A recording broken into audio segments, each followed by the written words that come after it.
آیتی توحید بینم بر در و دیوارها، آیتی توحید بینم بر در و دیوارها، آسمانها کهکشانها ثابت و سیارها. این آسمان و این کهکشان که بعضی ثابتند بعضیش در حرکتند، همینها دلیل بر وحدانیت خدا هم. شاهدان بر وجود خالق یکتای خویش، شاهدان بر وجود خالق یکتای خویش، بحر و برها درها دریاچه ها کهسارها. بحر ببین با اون عظمتی کلانیش، اون دشته ها و بیابان ها رو ببین با اون فراخیش، این دره ها رو ببین بیناشان دراه شده است، میریم زندگی ما رو پیش میبریم. اون دریاچه ها رو ببین و یاره کی ساخت.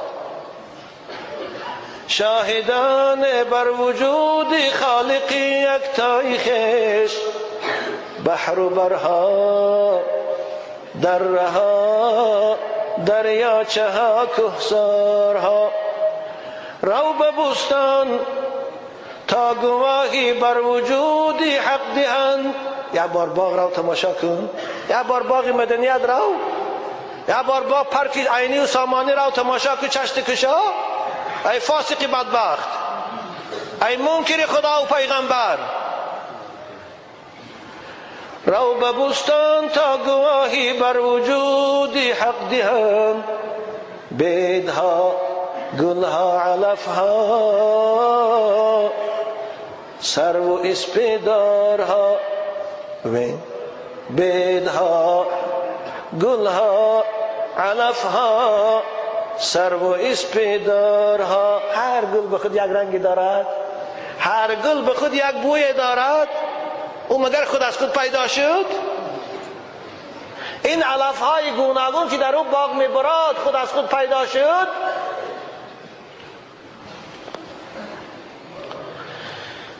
چیست این زیبایی اندر فصل زیبایی بهار؟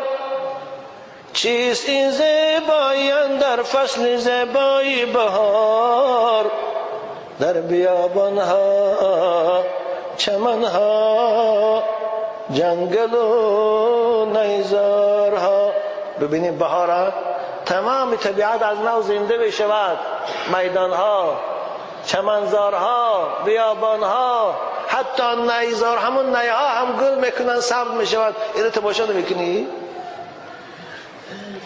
چیست این زیبایی اندر فصل زیبایی بهار؟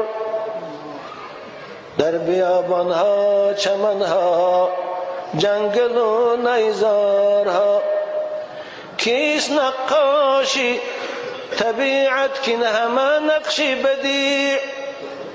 کیست نقاشی طبیعت کین همه نقشی بدیع؟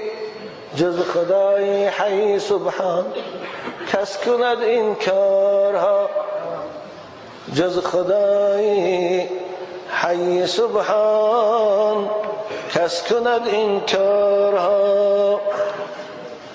صد گواهی بر وجود و حکمت و علمش دهند، ذره ها و سلول ها و اتم ها بارها.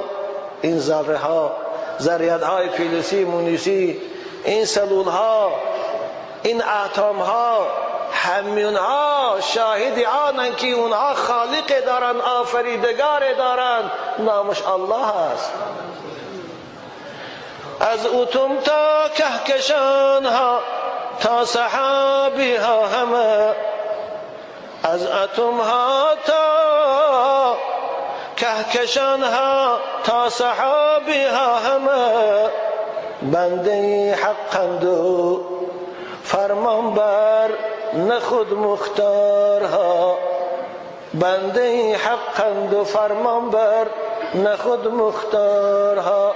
همینها خدمت خدا رو میکنند، همینها فرمان بردار امر خدا هستند. یا الله، اگر خداوند این اکسیژنی که در بین زمین و آسمان برای حیات موندن من و شما آماده کرده است، این اکسیژن از فضا نابود کند، این اوباما پادشاهی کرده میتواند؟ این جاردا براون پادشاهی کرده میتواند؟ نمیتواند. والله انشاءالله اینا طغیانشان زائد شود، یه روز خدا او اکسیژن از هوا میگیرد.